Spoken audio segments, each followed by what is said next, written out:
Emmanuel Amunike has scored for Nigeria. Goal that wins the first ever footballing gold medal for Nigeria. Joshua, Vladimir Klitschko took it, but Joshua's got it. To continue their impressive run to place Edo State in the continental map. Toby Amazon, look at the clock. I cannot believe it. She's done it again. 2 world records in one night. And she makes history by becoming Nigeria's first world champion. Alex Iwobi decides to go early. Chukwueze shapes the shoot, gets some space. It's Osimhen.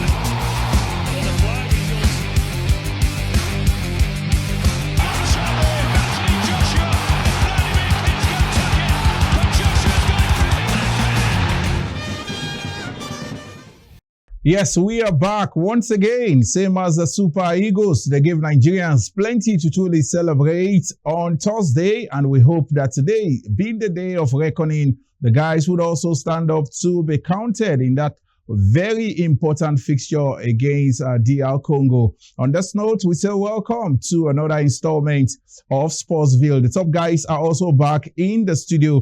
They are still celebrating the Eagles' win against Gabon, but I must say celebrations are over on the part of the players, and they said they are back to business much later today. So we'll be looking at the fallout from the game against Gabon, as also we build up to tonight's game against DR Congo. So it's all about the Super Eagles, the final World Cup playoffs on the African continent, and what must be done to ensure Nigeria's flag is hoisted at the 2026 FIFA World Cup.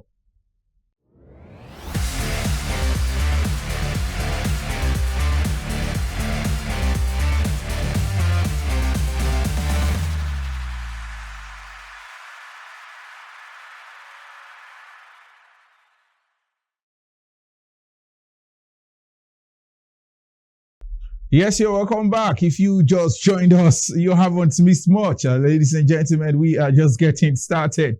The show is Sportsville, and we are so excited to be back. We build up to the big game tonight. It is a make or break fixture for Nigeria, and we hope at the end of the day we'll have cause to truly celebrate. So we build up to that game, and I must tell you, the guys are also back in the studio. Let's get to meet Raymond Akbarere. Raymond has so much to say on today's package of the show, and you sure want to stick around to listen to him. Raymond, welcome to the show. Yeah, good day to all you great viewers. Ever ready with the truth, and of course, I'm looking forward, very positive to this outing against Leopards of Congo. They showed a lot of promise against Cameroon. And of course, Eagles to show that, yes, they are ready to be at the World Cup. We hope that will be, that effort will be doubled as far as this night in Rabat, or the confrontation in Rabat, is concerned. Yeah, she said she was unstable watching the Super Eagles against Gabon on Thursday. We hope that today's game would bring her plenty of ease and sanity. She would sit in the comfort of her home and see tonight's game as well. We have Joy Obayemi in the studio. Joy, we hope the Eagles will also give you the confidence after what they did against Gabon. Today, you should be able to sit and watch the players. Yes, Matthew, I think with the score line against Gabon, I think I'll be watching today's game with a more, relaxed mind and hoping that the boys will do the needful. Yes, give us the needed result and also boost our chances of qualifying for the FIFA World Cup in 2026. And it's always good to be on set again. And I'm happy. The boys are making me proud. Yes, talking about one team that would always make us proud, the Super Eagles, and we also have the big man in the house, Tony Wokoma Obani. Tony is here. Tony, feels great to have you back. Yeah, Matthew, when you talk about somebody not being stable throughout the match, this is exactly what we mean, when we say that, the games through the playoffs, you can only do it the hard way, the only way. And absolutely, that's exactly what we're getting. We have seen the Panthers of Gabon, gone by. And of course, today again, the Leopards are out there waiting for us. And even after that, Matthew, it's a very, very tortuous way And that's what you get when you do not struggle to qualify in the very first instance. But I'm very, very happy that each game that comes, that the Super Eagles are beginning to raise their game and, of course, beginning to realize the importance of being at the World Cup. Yes, and we head straight to Raymond. Let's look at that game against Gabon in retrospect and also look at some of the positive we can also pick ahead of tonight's game. Your take on the Eagles' performance? They kept it late, but they got the job done. Yeah, not surprised anyway, because Gabon had not really been a problem to Nigeria before that game of Thursday. And not underrating them, actually, because there was so much talk, so much expectation from the Gabonese back in Gabon and even in Morocco. You saw the crowd ever looking forward to an upset against Nigeria. And I said Gabon had punished Nigeria some time ago.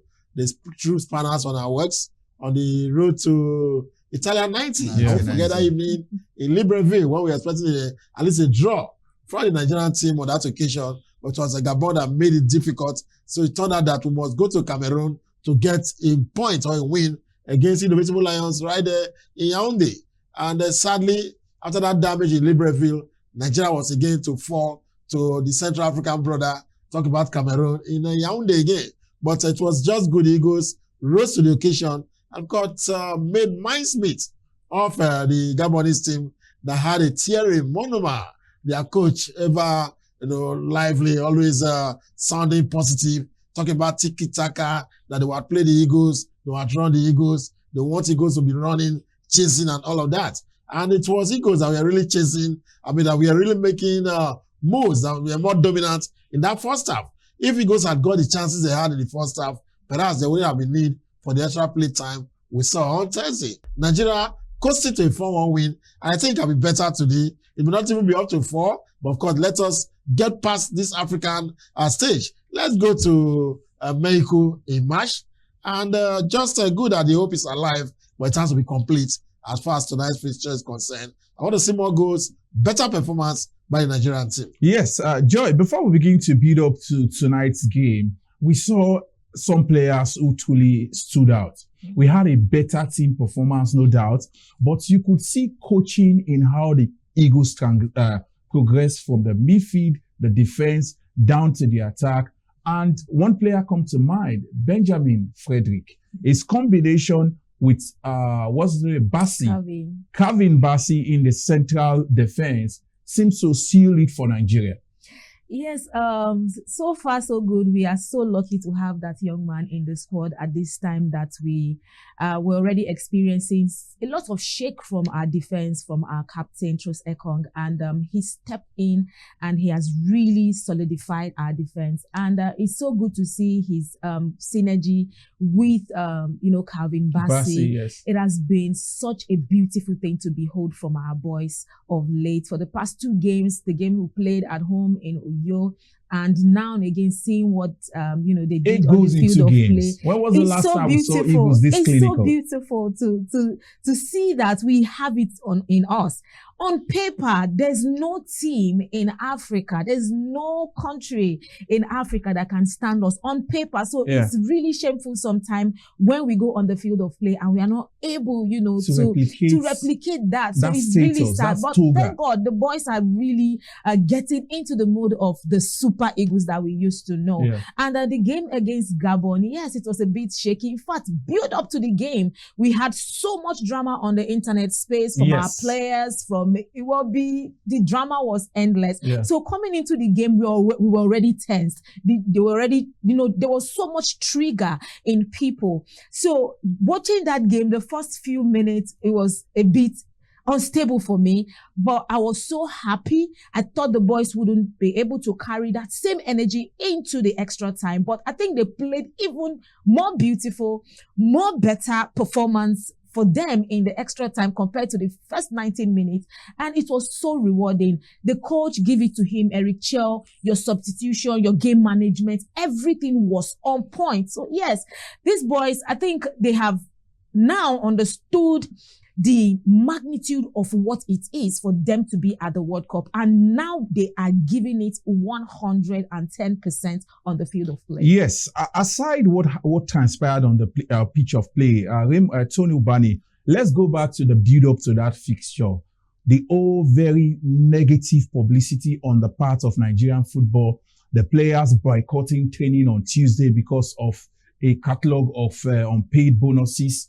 And at the end of the day, they were able to get the job done. Yes, the NFF has also come out to say that has been sorted. The NSC also released a statement that the players have been paid. Where does this leave Nigerian football? We keep going back to the same issue of players being owed. Let's dwell on this, Tony. Yeah, Matthew, I don't think the best way is being reactive. I think the Nigerian Football Federation has resigned itself to being reactive most of the times, and it does not in any way help the image of Nigeria. It casts a lot of aspersion on administration, and that is one thing that has always hindered progress, both in government and in every other thing that we do administratively. We've seen that most of our administrators do not even raise their own game. And that has always, hampered the progress.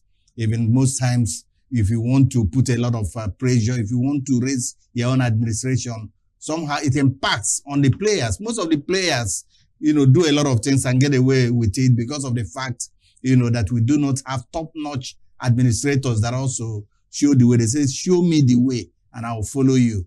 Matthew, I think that the Nigerian Football Federation, should, as a matter of urgency, try to wash their hands clean so that they can join the party to eat very good food. What happened, before that game, was a very bad image for Nigeria.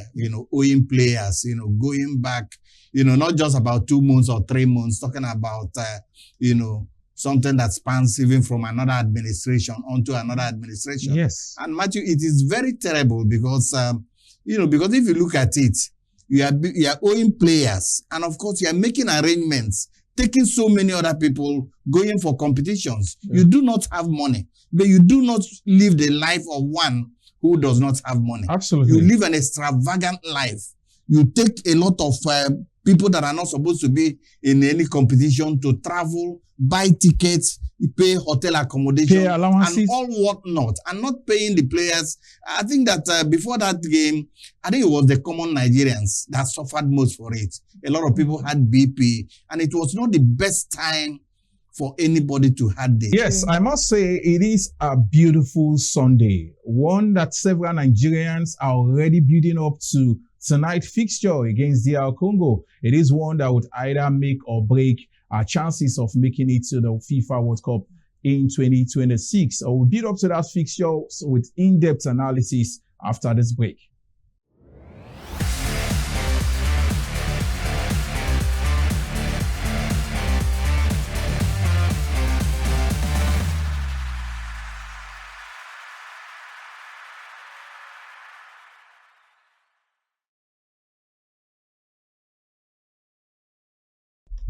Yes, plenty of optimism emanating from the camp of the Super Eagles. The players said they are together as a unit, and Nigerians should expect plenty of fireworks with that level of consistency we've seen from the game against Benin Republic down to the fixture against Gabon on Thursday in tonight's game against DR Congo. Raymond, what must the Eagles do to beat the DRC? We saw how compact they were in that game against Cameroon. Or how they say, as they prefer to be called. Yes. If you meet a Congolese and you tell him how they say, yeah, he knows you know them inside out. But definitely, I think it's about good football. That's all we want to see from Eagles today. No doubt, the team has quite ambitious players. The captain, the captain of the Congolese team. Yes. And Pemba. All of them very, very determined team they are. We saw them against Cameroon. It was a very, very energy-sapping encounter. Yeah. End-to-end stuff we saw. Cameroon attack, they will attack and all of that. At a point, I fear it was going to be a very physical game. But after the first half, the game became cleaned up in the second half. And we are now seeing proper football, though the goal chances or scoring chances were very few. Yeah. You saw they were able to cage the likes of, Vincent Abubakar. Yeah.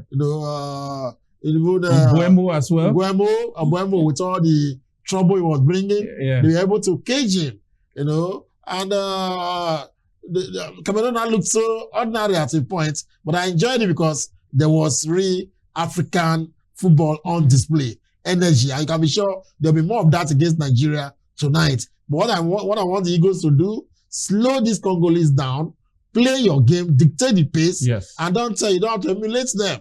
Because the usual French tiki-taka, the same way Gabon they're trying to do against Nigeria, that is what Congo will bring in tonight's game. The Eagles must be on top of their game and not be missing chances as it was against Gabon. We don't even need to go to extra time. Get your chances, take your chances, and the job is done. I want to commend the stability in the defense of the Eagles. We've not seen that clean. But actually, Eagles, you're playing that much. If you're playing that good, some of us would have said, get out rush, you leave Nigeria. Yeah. Because we're not really enjoying the Eagles. But these are the goals are coming, and we're seeing beautiful football. But I don't know if the coach will bring in Sami Ajayi in this game of today. We'll be talking about how excellent defense has been, but it's now left with Eric Sekochel to come out with his strategy, and of course, his squad.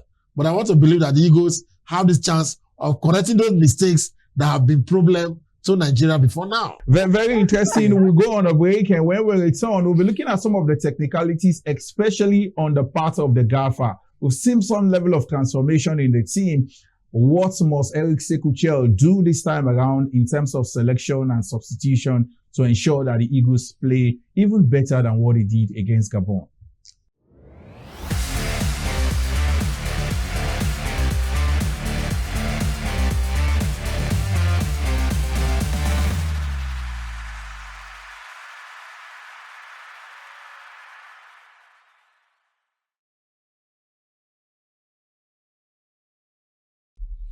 Yes, you're welcome back. It's still all about the Eagles, the build-up to tonight's game. I must tell you, Nigerians are truly looking forward to that.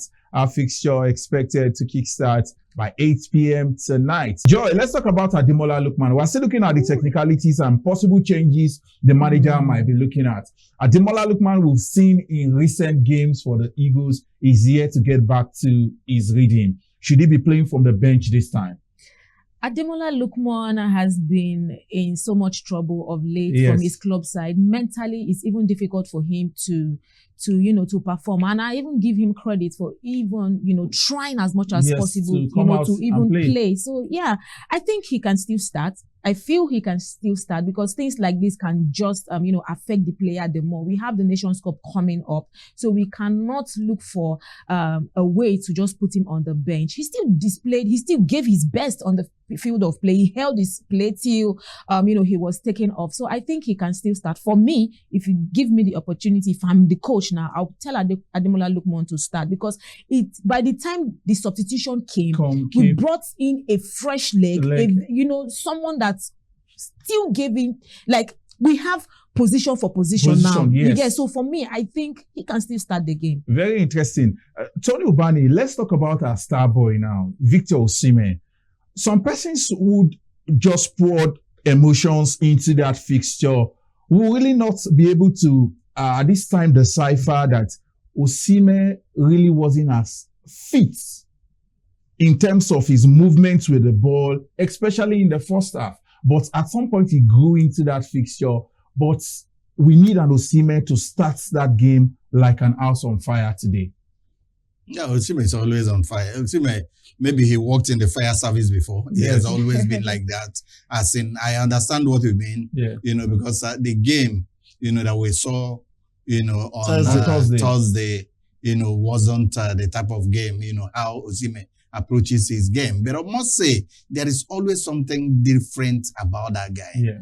Not so many strikers would have come back, from that miss. Yes. Others would have been consumed by it. Came and got a place. No, like I keep saying, you just give your child a very good name. Yes. They gave him Victor. And of course, the guy is always victorious. He's a conqueror. He runs anyhow. He disturbs. And of course, the guy is tireless. Yes. He is fearless. The two goals were sublime. Almost all the names of all the energy drinks, they use now. They're getting it from him. Yeah. Osimhen is fearless. Yes.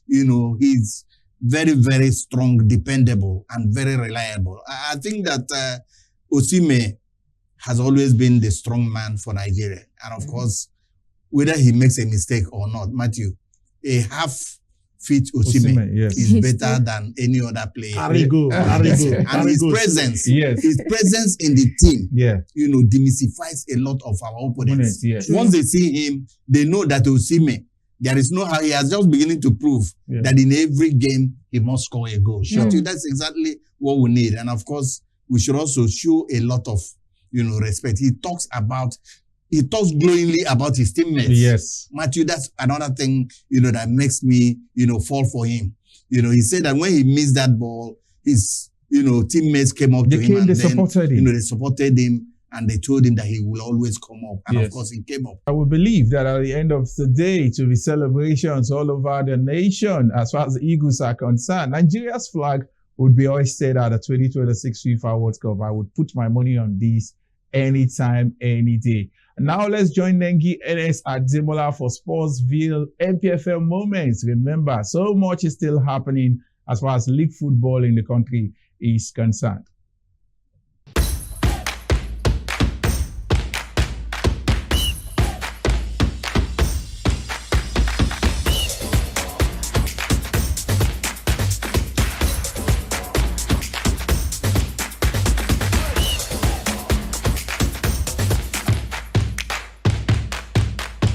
Hello and welcome to Sportsville NPFL Moment. I am Nengi Ernest Ademola. Let's begin with a wrap of match day 12 in the Nigerian Premier Football League. The match week produced 13 goals in total, with 4 draws, 4 home wins and 2 away victories. But the big talking point from match day 12 came off the pitch following disturbing scenes in Katsina. The NPFL has now banished Katsina United to Jos and ordered them to play their home matches behind closed doors after violence erupted during their clash with Barao FC. Barao FC midfielder Nana Abraham was reportedly attacked during the encounter, leading to a temporary suspension of play. Though the match later resumed and concluded, videos from the incident have since sparked widespread condemnation.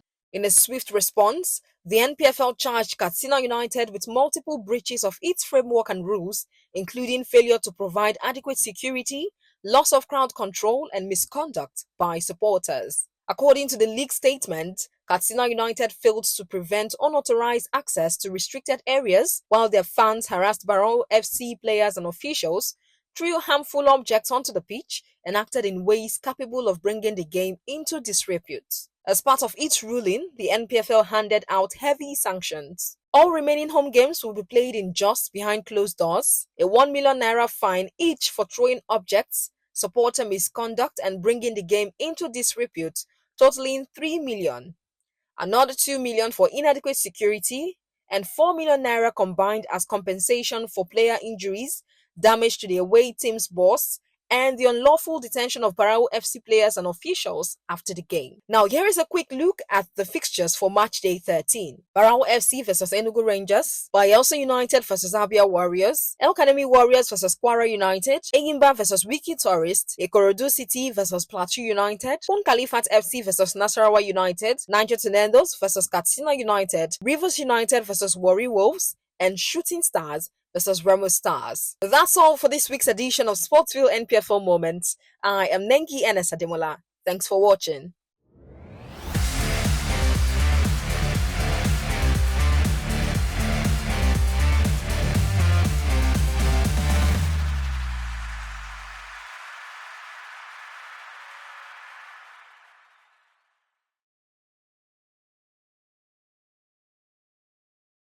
Here's the final lap of the show, but let's talk about officiating before we sign out.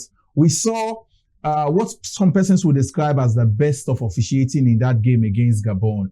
The South African referee we thought was going to be our undoing came out on top of his game and saved us from conceding a penalty. Joy, we also hope that we have better officiating tonight against DRC. Yes, we need better officiating because at this point in time, you cannot have a referee that would be biased. We need a clean officiating from the guys today, from the linesman to the center referee. Everybody needs to be on top of their game. And we also need to apologize to the South African referee as well. Why do we need to apologize? He did his job. He did his job.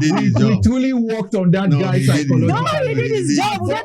I don't know if you guys were listening. At some point, he was the one telling those in the video yes. that no, that he was at the center. They were telling him he's a foul. He's a foul. It's good that we put him on his toe before the game. We raised an alarm because the same thing that happened when most of the nations played their game in South Africa would have happened again if we didn't raise the alarm. So it was good that Nigerians lent their voices and it was heard. So there's no need to apologize to him. We just need to say good job to him. We'll be signing out at the other side. This is Sportsville.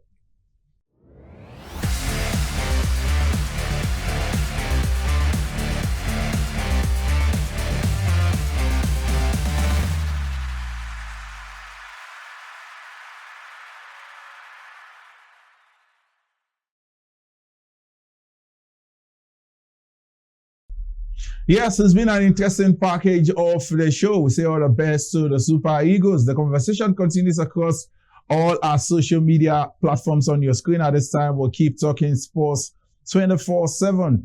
I'm Matthew Kugbe. We'll see you next week. Hopefully, the Eagles would have sorted it out before then. Bye for now. Emmanuel Amunike has scored for Nigeria. Goal that wins the first ever footballing gold medal for Nigeria.